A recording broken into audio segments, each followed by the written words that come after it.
We join the 1987 Renault 5 Elf Turbo UK Cup at Silverstone, the home of British motor racing, for round one of the championship, on the newly modified circuit.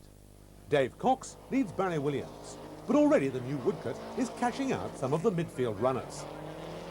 Close racing is always a feature of the Renault Championship, as they flash past the crowded grandstand at Woodcote Corner. At Beckett's and Round Chapel, Barrie Williams is fighting his way up towards second place, and now closes on Cox, who's driving a tremendous race. Somehow, he throws it all away at Woodcote Corner on the last lap, and the final result sees a win for Barrie Williams from David Martell and Charles Tippett in round one of the Renault 5 Elf Turbo UK Cup. Round three of the championship also at Silverstone, and actor David Gibson in pole position. Next to him, Barrie Williams, looking happy and hoping to repeat his performance here, while ex-British saloon car champion Bill McGovern is on the outside of the front row, determined to try and outdo both of them, as we wait for the seconds to tick away to the start. On go the Reds and then the Greens, as the Renaults accelerate away. 115 brake horsepower, 125 miles per hour in standard form. Under the bridge and up towards Copse Corner.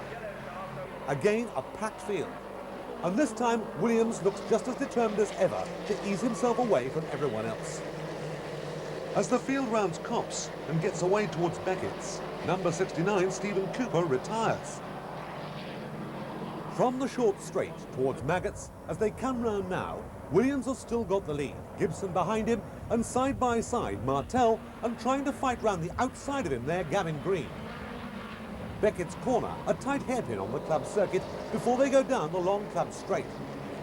Either Sean President has his own ideas of the club circuit or forgot to brake. Woodcote Corner once more. And still holding on now to a precarious lead, it's Williams and Gibson, virtually side by side. The rest of the field filing through almost as one. Williams tries to close the gap under braking as they come into Beckett's. Not quite as successful as he hoped. A stern fight all the way down the hanger straight for these two, with the rest of the field following on. Number 20 is Anthony Pownall, as the two leaders come into Woodcote Corner nose and tail. A fine performance by Dave Cox, who crashed in practice and is now pulling his way back up towards contention. But all eyes of the spectators are on the battle up ahead. Williams in the wheel tracks, still trying to find a way by. And Gibson keeping the door closed on his more experienced rival. Beckett's once again. A tyre locks up and Williams, sideways behind, has to take evasive action. Through comes number 2. Grimshaw now up to third place with McGovern behind him.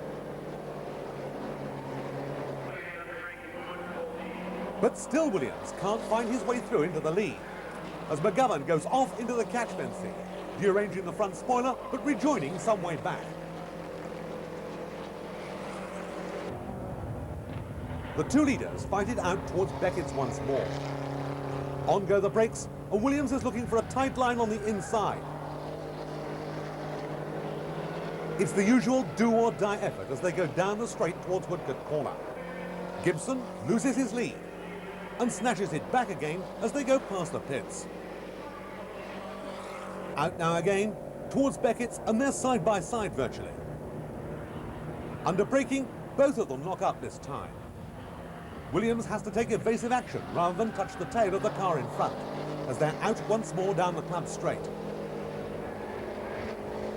As the two leaders go through Woodcote once more, the battle behind takes our attention. Dave Cox has come up to third place, a fantastic drive. And right with him are Tippett there in number 38 and Gavin Green trying for the inside. And it's Tippett who takes the inside line as they come up towards Copse Corner, snatching away that hard-won third. But Cox is equal to it, slots in behind and looks to take the place again. The two leaders still hard at it as they come towards Beckett's. Once again, the brakes lock up. 3 wheels there for the leader, and Gibson holding off. Williams looking for a way through on the last lap at Woodcote. And it's Williams who snatches the place. There's a brief clash of wings, but past the checkered flag, Barrie Williams takes his second win at Silverstone for the season. Racing for leukemia research, Charles Tippett just holds off Dave Cox to snatch that third place. Behind, it's Gavin Green, expatriate Australian journalist. Dave Grimshaw next up, and final drama here as Ian Head goes through the catch fencing and into the barrier. Williams tells his last lap story. It was a death or glory attempt, actually, because I think I was a bit unkind to him. I sat on his tail all the way through the race, and as we went into Beckett's the quarter before last, I dropped back. In actual fact, I ran out of brakes about halfway through the race, and then the brakes came back as they got cooler. And I caught him up, and he looked in the mirror, and he went a bit sideways, and I like sideways, so I went a little bit sideways, more sideways, and caught him up. Got right behind him, and he couldn't shake me off down the straight. And then I thought, well, here it goes. He did look at in the mirror down the straight and wave, which side do you want to come by? And I just said, carry on. 3 rounds and 2 wins now for Barrie Williams, this time from Gibson and Tippett, as we move on to the next round in our coverage of the championship at Mallory Park. So many entries here that they have to run a qualifying race. Dave Martell leads off in his new car. Stephen Cooper appears backwards and Michael Moss takes evasive action and ends up in the bank.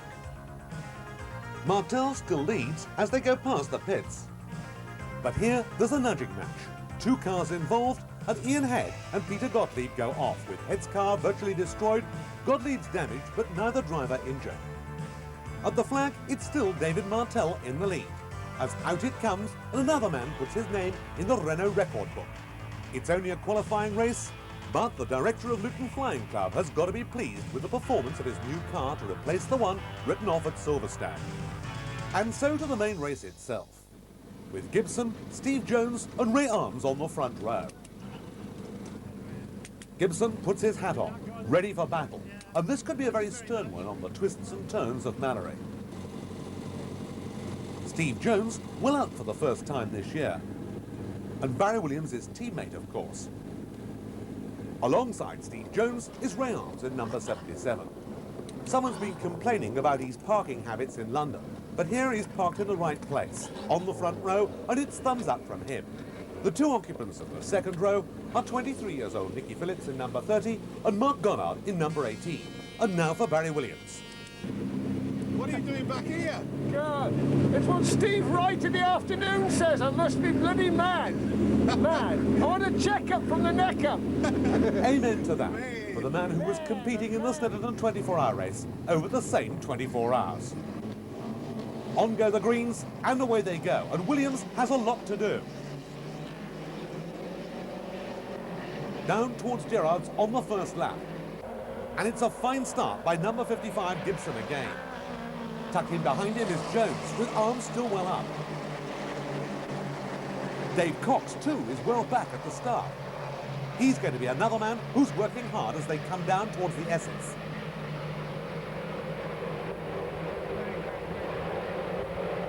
Cox, too, another 24-hour competitor, has done a lot of motor racing over the course of the weekend.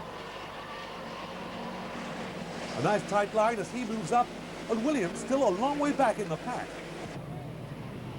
The usual cue coming out of Shaw's hairpin, and it's still Gibson in the lead with Jones behind him. Arms' mistake has dented the front of the third man, Gavin Green, who's still holding on up there. And Williams, too, is making ground in the pack. Gibson keeping the door closed on the outside and just as tightly shut on the inside. Some tight battles going on, and Dave Grimshaw there in the middle of the field. At the S's once more, it's still number 55 Gibson, now building up something of a lead. Jones still behind him, and Barrie Williams still tucked in with the traffic and trying to find a way through. The same applies incidentally to Dave Cox. Past the pits and under the bridge. Green and the dented car still holding on to third place. Arms still in fourth place, trying to get it back again to third, gets all arms and elbows and goes off onto the grass. Just kisses the barrier and should be able to carry on. Engages brain and first gear. Off the grass as the battle for third place comes to a head as they come into the S's once more. It's still the journalist Gavin Green up ahead, but Barrie Williams now is making ground fast in number 28. Gibson still leads. Jones behind him, but all eyes are glued on the Devil's Elbow. Out comes Green, but Williams is up to fourth place. Gavin Green, in the battered red car, heads Barrie Williams. Slowly but surely, the man who leads the championship begins to close the gap on third man. Through the S's, he's sideways, scrubbing off speed. First and second men under the bridge. Absolutely nose and tail as Williams is up to third. Jones is fighting all the way for the lead here. But Gibson, who's driven a tight race, is able to keep the door closed, certainly at the moment. At the S's, Jones has a good close look at the outside.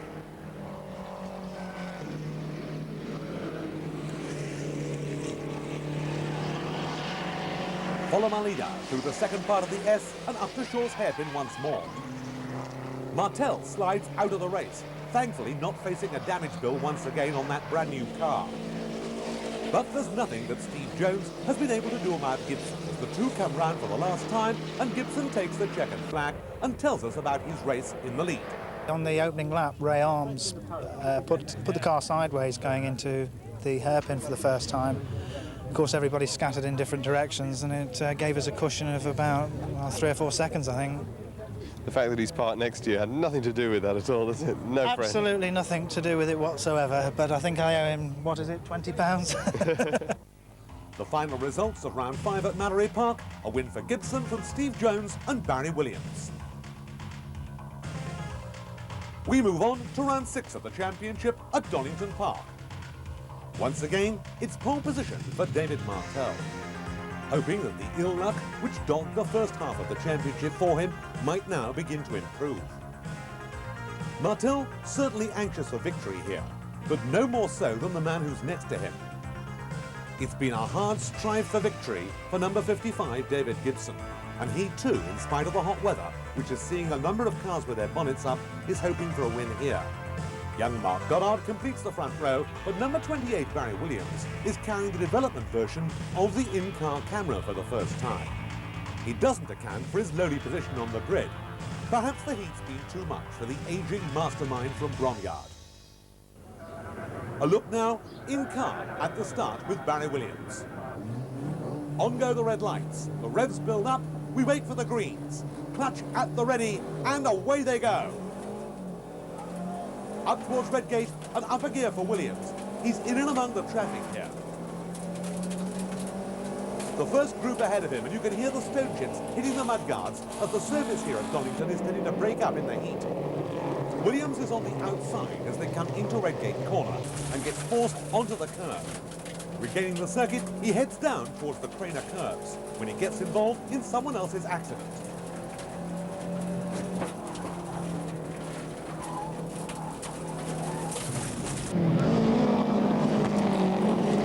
By dint of keeping the parallel, Barrie Williams regains the circuit. Some places down to where he should be, but carries on with the race. It's a long, hard climb back for the championship leader. In a race once again led by number 26, David Martel. Williams, with a lot of work to do, is finding himself now bogged down by the traffic. And there's plenty of it here at Donington as the leader comes through the Craner curves.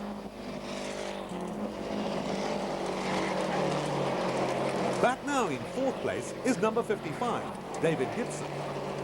But the track is causing problems for all the drivers here in this heat as it tends to break up.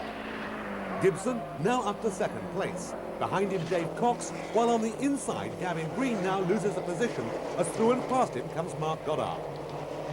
Williams, incidentally, has moved up from 20th to 12th place in the space of one lap. Still in the lead and very much in charge, it's David Martel. Behind him now, Gibson trying to make an effort to close the gap. Martel still leads as they come to the tight left-right on the new extended Donington circuit. Behind him, however, the battle is just as fierce as ever. Ralph Forbes spins in number 22. Hubert goes off into the wall, and Mike Moss goes between the two of them. Moss the only man who can restart immediately, as the two leaders now very close together indeed. Martel a bare 2 cars length ahead now of Gibson as they head off down the Craner curves. The downhill twists and turns of Donington are a stern challenge to any driver. Now it's the old hairpin on 3 wheels. Michelin tyres scrabbling for grip.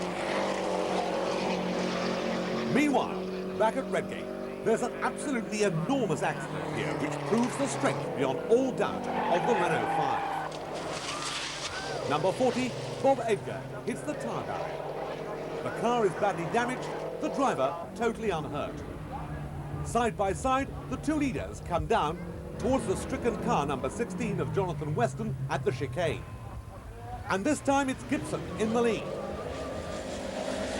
He accelerates away to hold off the charging Martel behind him. Poor David Martel, who led race long, and who's had to be satisfied with second place as Gibson takes yet another win. Well, it was touch and go for a few laps. I was down to about 5th or 6th place on the opening lap into the first corner. I managed to make my way back up, but once I got past David on about the 8th or 9th lap, I think it was, he got me back again, and I thought that was it for the race. Well, he got the champagne. You, I suppose, should have got the brandy, Martel, but how did you let him in? Well, I thought I had it sewn up nicely, especially as David said. He got past me and I managed to retake him. He dropped back a couple of car lengths, but then I had a little bit of trouble with a clutch slip on the last couple of laps, but just enough to let David through. But, it was a nice, clean race. Nice, clean race. Well, after all that, what did you do, David? Oh, I enjoyed myself watching them. No, I've had a bit of bad luck the last 3 races, so I was just very pleased to finish in the frame again, as I did earlier on in the season. And I hope you all realise that Michelin is hovering behind you on whose tyres you drive. In slow motion, the slippery surface that takes Rob Edgar out of the race and into the bank with a totally destroyed car, but testament to the strength of the Renault 5. The results: Gibson, Martel and Cox. Round 6 of the Renault 5 Elf Turbo UK Cup.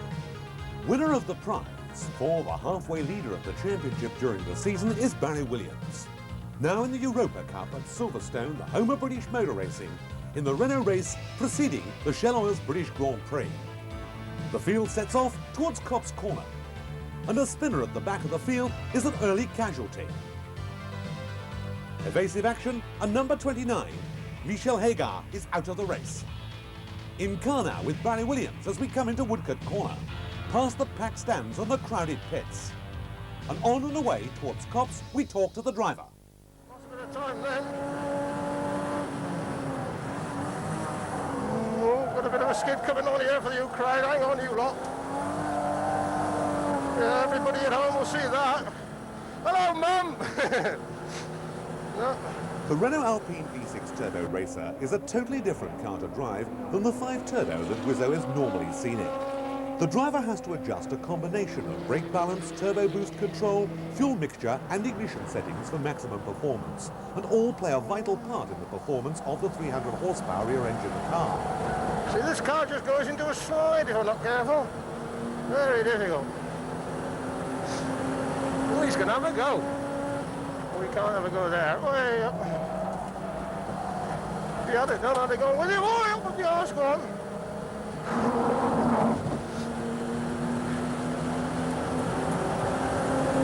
Oh, I'm getting... Got a bit of a toe up there.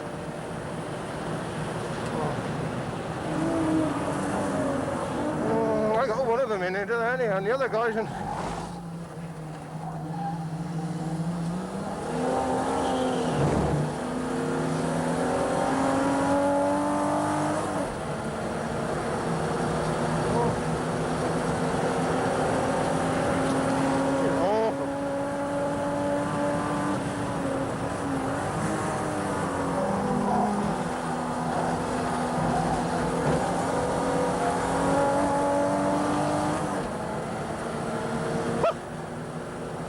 actually passed somebody. Oh, I passed two, haven't I? Means nothing at all, right?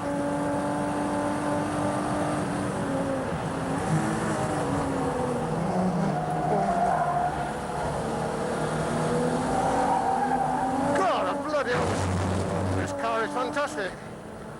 I can't do anything about it. Penthouse, I wonder if you got any dirty women in that bag car.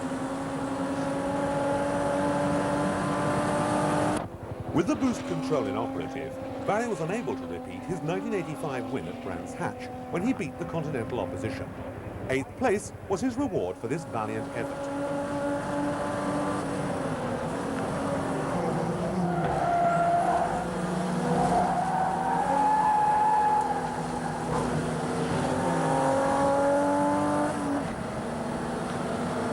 Get that camera in. We talked to him about his race. That was hard work. That was hard work. Ultra competitive, but it's nice to be out amongst them and see what it's all like. Do you reckon that you can sell out the 5 championship now? Oh, I'll be trying hard anyway. You know, whether if I do or I don't, maybe one of the other lads will beat me. It doesn't matter. At least if I have a good season, a good race. Every race got to be good. I've got to try and win every race. But if I get beaten and cleanly and evenly, I don't mind. It means, you know, something for somebody. I've been doing it for years. Remember, got to have a rest now and again.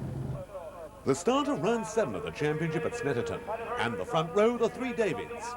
Grimshaw, in the middle of it Gibson, and then Martell on the outside. And it's Gibson who takes the lead as they come up to the first corner. One David throws a stone at another one, and Barrie Williams is able to pick up a pace during the course of the first lap. Into Sear Corner, and down the straight toward the Esses. At the finish of that first lap, a definite lead for Martell, with Grimshaw behind him, and then Williams. After his delay, it's a long struggle back for Gibson.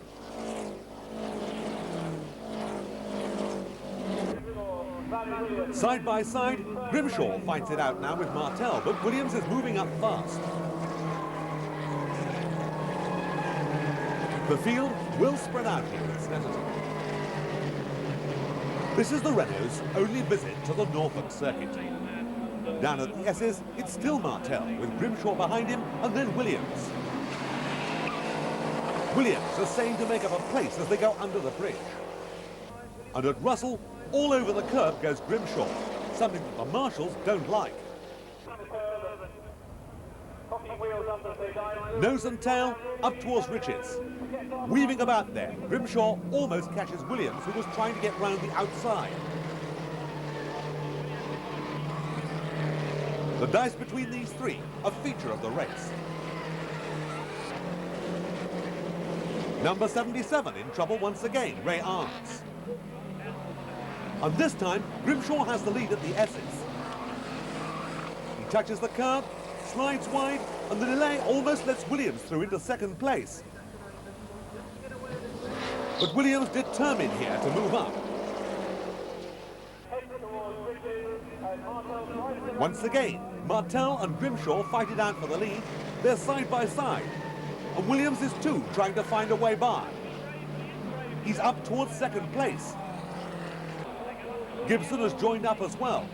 As brakes lock, Williams looks for the inside, touches the curb but drops back to third again. Steve Jones has hit the back of Williams' car. But a tremendous manoeuvre here by Williams sees him snatch second place. Martell, Williams, Grimshaw, and 3 more cars closing the gap between them. Jones is up there in 4th place. Behind him is Gibson, fast recovering. And then Bill McGovern has closed in 6th place. Down the straight, once more towards the Esses. And a brake locking on the leader's car sees Williams close the gap. Grimshaw still holding on to his 3rd place. Across the line they go once more. Weaving for position. Jones looking for the outside. Williams looking for the inside. But still Martell holds on. A tremendous dive between these 3. Mistakes often made. And here's one once again for car number 69. It's O'Dell at the wheel and once again 69 on camera. Now Williams takes the lead. Over the curb, and perhaps it was this that affected the car, because suddenly there's smoke coming out from underneath. Martel can see the problem. Williams is not long for the race. Suddenly, a dramatic move by Bill McGovern sees him dive through on the inside. He's now up to second. Williams is out. As they go round Sear Corner and down the straight, there's still a chance of yet another change. The last lap. Jones goes wide. McGovern is heading off Gibson. Martel comfortably in the lead. And as they come up towards the checkered flag, there's no doubt about the winner. Second place goes to McGovern, all over the curb, from Gibson in third. Barrie Williams, flywheel bolts shared, comes back, Gibson part of the pits, as we look at the results here at Snetterton. Martel, McGovern and Gibson, livid about Bill's driving. We move from Snetterton to Brands Hatch and round 8 of the championship. In pole position, Dave Grimshaw, and next to him, Barrie Williams. The cars line up for the start. Williams in the middle of the front row, McGovern on the outside. And it's McGovern who snatches the lead as they come down towards Paddock Bend. It's an old, happy hunting ground for Bill. Up the hill towards Druids the hairpin, and it's still McGovern in the lead from Grimshaw. Williams, as usual, has made a bad start. His poor, tired old brain not working well. Down the straight towards Hawthorns, and Grimshaw trying to find a way past the leader. Williams, meanwhile, is recovering fast. As Gibson moves up, Master Baker, Les German, gets tied up with his beast and goes off in a big way. In the evasive action, other cars are involved. Among them, number 25, Brian Newton. As side by side, the two leaders are rubbing wheels. Grimshaw and Bill McGovern fighting it out for the lead.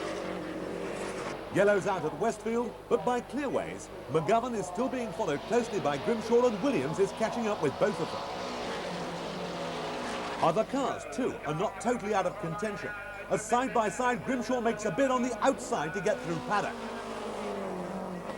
McGovern's not too keen on the idea as they go up the hill.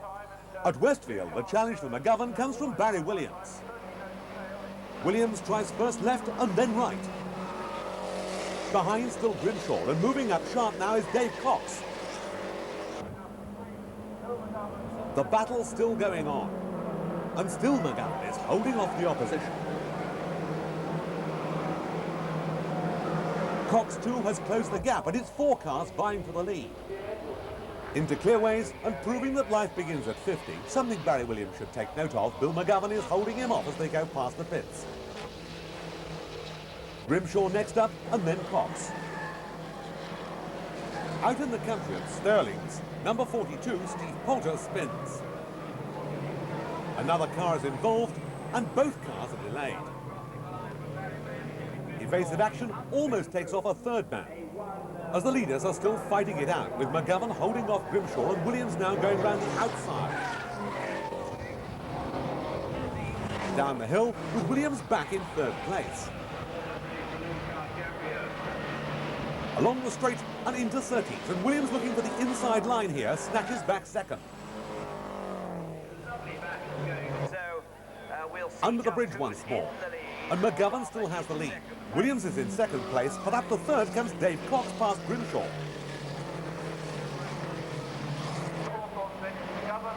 The 3 leaders nose and tail once more. And Cox now closing the gap. Also moving up here, Kevin Glynn. Dingledale Corner and into Stirling's, and it's still McGovern holding off Williams in second place. And now a little bit further back, Dave Cox. At this point, Kevin Glynn gets sideways, and Jim Edwards, with nowhere to go, T-bones him. Both cars are off on the circuit, and together with the other vehicles that have engaged in incidents earlier on, this brings out the black flag, and the race is stopped. After a long delay and further races, in wet conditions, the race is restarted, and Bill McGovern needs to maintain the half-second advantage he has over Barrie Williams if he's to win the aggregate result of both races. Dave Kay, meanwhile, makes a tremendous start and dives through on the inside as they go into Paddock. Up the hill towards Druids, and there's further carnage. Cars slithering and sliding all over the place, and somehow the traffic avoids them. Williams slides wide. Into the gravel he goes, but keeps the power on and regains the circuit some considerable way behind. A lot of work to do there. Now Dave Kay comes through, teetering on the brink of adhesion. Behind him, McGovern, experience as always, telling in this race. Dave Cox next up, behind him Gavin Green, and then Barrie Williams. Kay in trouble. Locking up through Paddock Bend, and McGovern braking hard and not profiting by that manoeuvre. Meanwhile, closing the gap, both Cox and Williams, as other people spin out down the bottom of the hill. McGovern, having closed the gap, is teetering on the brink of adhesion himself. And still Kay leads, with McGovern trying hard to close that gap, and Williams now up to third place.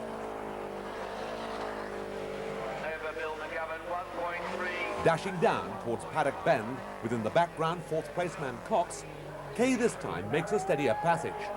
But once again, the camera is on David Adele, who spins out yet again.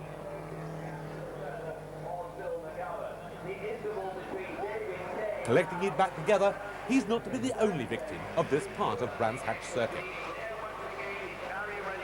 Kay along the bottom straight, heading towards Surtees, and McGovern under heavy pressure from Williams. Dashing down towards Paddock once more, both of them closing on the leader, and McGovern keeping the door firmly shut. Barrie takes the outside line but gets a little sideways. On an incredibly slippery surface, he's the last of the late breakers as they go up towards Druids. The surface catches out Sean Breslin. This is Clearways, and again another evasive moment. Williams is up and through and past number 12, Bill McGovern.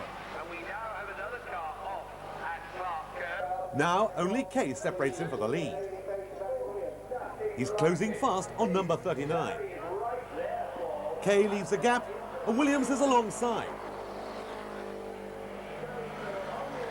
All attempts to hold off the experienced Williams as they dash down towards Paddock Bend are coming to nothing for Dave Kay. Williams is through and into Paddock. McGovern, meanwhile, is trying to close the gap and snatch away second place. But Kay is still there. Williams at Clearways, now in the lead and at least free of some interference from behind.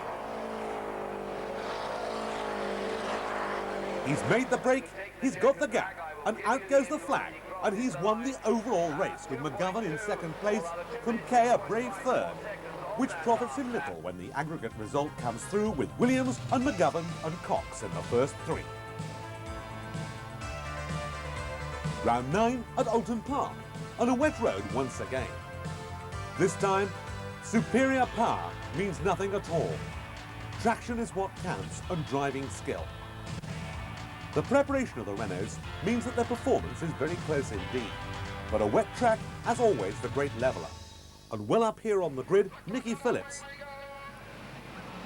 Williams, as usual, makes a slow start, and it's Phillips who snatches the lead. But going with him all the way, it looks as if Gibson may very well be right there, as there's some nudges lower down the field.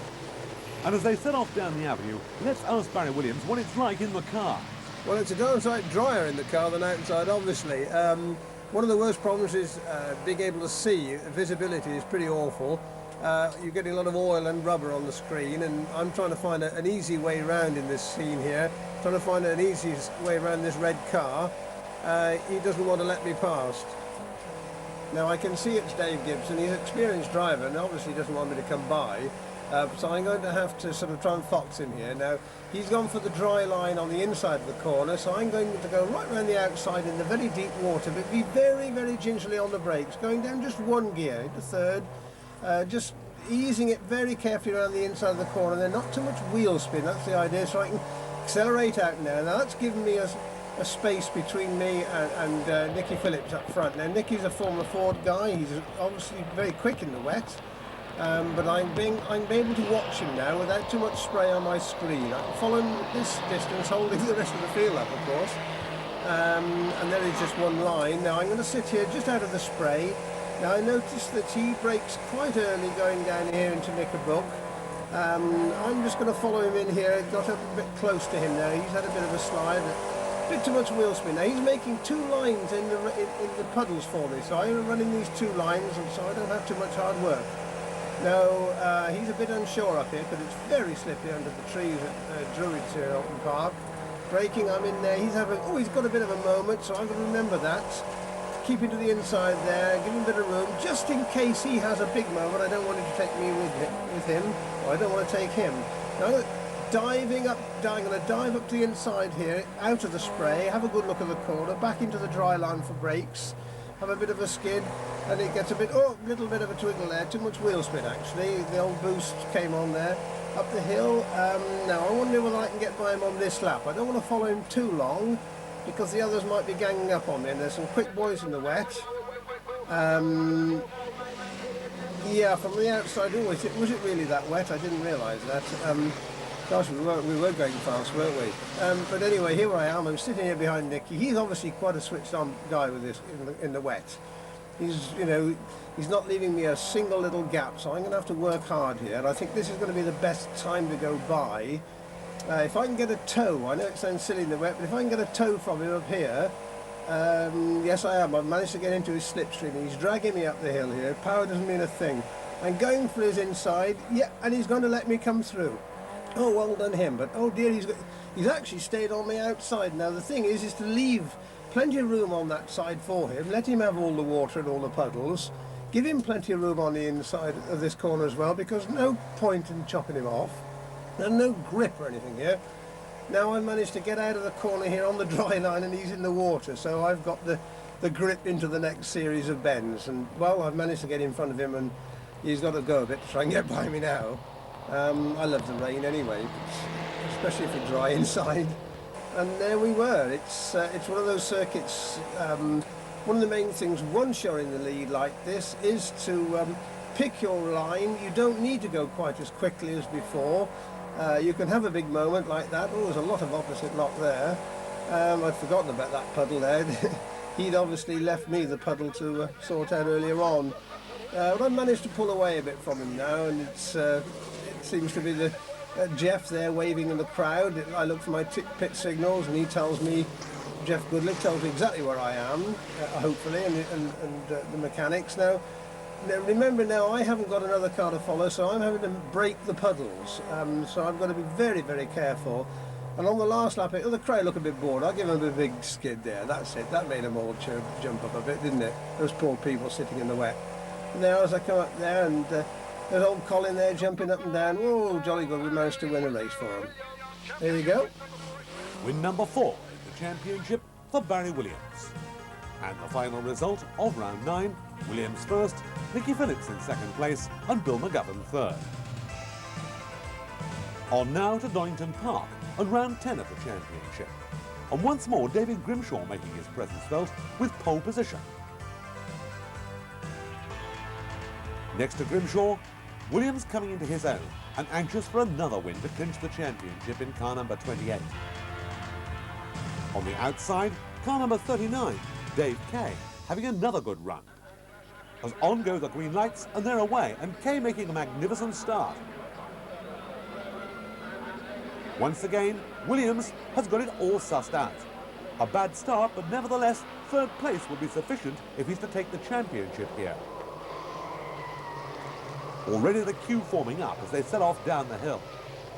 And once again, number 77 sees the camera and goes off, Ray Arms.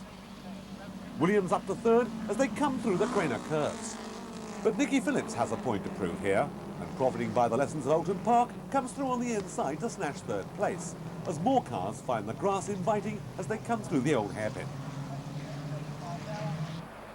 Coming back towards the end of the straight and into the chicane, Williams on the outside of Phillips, having to give best once again. McGovern, after a bad start, finds a Baker who overcooked it, pushes him off, and he's facing the traffic. All seems well for a moment or two, but then the rest of the field arrives, and most of them hit him. Amid the debris, Bill restarts the back of the field. Another man suffering there, Stanley Oldacre. But side by side at the front, a good battle here between Grimshaw and number 26, our old friend David Martell. Diving down through the old hairpin, it's still Grimshaw, but Martel is closing the gap all the time and Williams gets very sideways in front of Phillips. He aimed for where he was and found he wasn't. At Redgate, it's still nose and tail for the leading pair.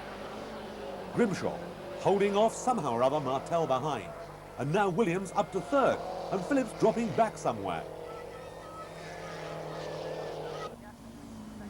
Down through the Craner curves into the old hairpin, once again the two leaders absolutely fighting neck and neck. Williams contentedly in third place as Steve Poulter runs out of road into the light act and just kisses the tyre wall. But the two leaders very close together and Williams in the background closing the gap a little but not sufficiently really to make a challenge. It's still number 2 Dave Grimshaw in the lead. But smoke now beginning to come from the back of car number 26 David Martel. Down into the tight left-right as they go on to the lengthened circuit. So Grimshaw on the last lap are an extending lead from David Martel in second place. Williams unable to catch him in spite of some blindingly fast laps. The final round at Donington Park and Williams clinches the championship. Grimshaw first, Martel second and Williams third. And so the reward that everyone waits for at the end of the season. Round 11 of the championship at Estoril in Portugal. Superb sunshine in the autumn. A huge crowd for this final round of the series, but what have the drivers thought of the championship? Oh, it's been magnificent, you know, I think it's been really terrific. And it's nice because we've met a lot of new friends and a lot of new people and, you know, mixture, a new set, as you might say. Yeah, I think it's been absolutely fantastic. It's very close, the cars are similar, so it's down to the driver. And it's just great fun. Good competition, good competitors. Probably the attraction of the Renault Championship pulled me back in. I was about ready to hang my helmet up, and it was such a nice championship with the cars basically all the same, and a real interest by Renault, which encouraged me to come and have a go at it, and I'm thoroughly enjoying it, of course. For a championship, it's probably the best one there is, and you can actually recoup some of the money through prize money, bonuses, start money. It's really the best one to go for. It was more difficult than I thought. It's a good championship. The cars are quick. They're reasonably difficult to drive. I think it's a good championship. Oh, definitely, yeah. I've really enjoyed it, yeah. Smashing. In car with the championship winner at the start. And away they go. And it has the makings once again of a very tight battle. As usual, a dreadful start from Williams.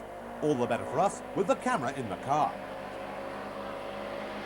It's like the end of term, and some people are playing like it too. It's an enormous field for the annual Renault finals. Barrie Williams has a good close look at Martel, decides that the outside is the place to do it. That's Bill McGovern ahead of him in the black car, and Barrie comes out of the corner having to give best to Martel. McGovern makes his effort for the lead. Williams has another look at Martel in front. Martel clips the curb, and Williams almost clips the back of the car, but gets through and is almost alongside McGovern in his efforts. He does clip McGovern here, gives Bill a wave as much to say it doesn't matter, and Martel's alongside him. Now it's changed sides again as Williams looks at the inside coming up to the next corner. He makes a place on McGovern. Power hard on, comes out wide. Now closing the gap once again on Martel. Changes down, Martel brakes early and he has to be careful not to hit the back of the car. Accelerating wide, two wheels just touching the curb. Once again, he's looking for an inside line. But Martel has got the door firmly closed and the cars are very evenly matched. Now Martel locks a brake. Williams understeers, goes wide, catches it, and loses a bit of ground. Back out onto the start and finish straight. Up a gear and past the packed grandstands.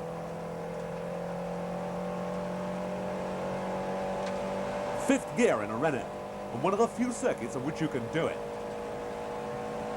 Up he goes, right by the stands.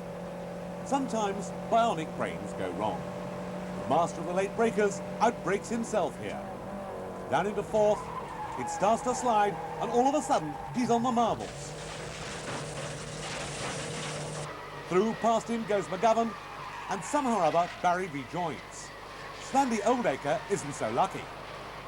It's 6 rolls for Oldacre, and 6 difficult positions for number 69. The fast recovering Barrie Williams has got Dave Grimshaw alongside him. You can just see the car peeking into the picture on the right-hand side of the screen. McGovern brakes hard and early, and Williams has a job to avoid hitting him. Locking up, power back on, he's looking for the inside. But Bill is well aware of it and keeps the door firmly closed. In Williams's mirror, we can see coming up the blue Renault behind. Grimshaw is on the inside here. He's through and almost taps the front of the wing there. While Williams fights his battle, we look at Renault's answer to the roly-polies.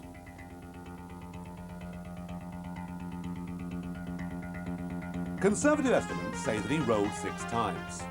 Once again, testament to the strength of the Renault 5 that neither driver in this incident was injured. Williams is trying to catch McGovern. Here, with no yellow flags on the outside of the corner, he just misses Oldacre, Grimshaw and O'Dell. The worth of a new Portuguese emetic. Unaffected by all this drama, David Gibson is firmly in the lead. Martel in second place, McGovern third, and coming up hard behind, Barrie Williams is anxious to be back in fourth. He's behind Grimshaw at the moment, but now we see the cause of his problems. As it changes up, there's no break in the revs. The throttle is stuck wide open. Watch him stamp his foot in an effort to get it to break free.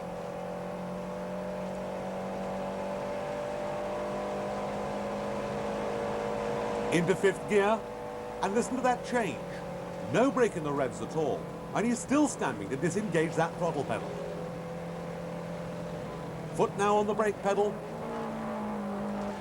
and somehow or other, holding onto the car, he still hasn't lost a great deal of ground. Unfortunately, however, he's lost another place to Anthony Pownell.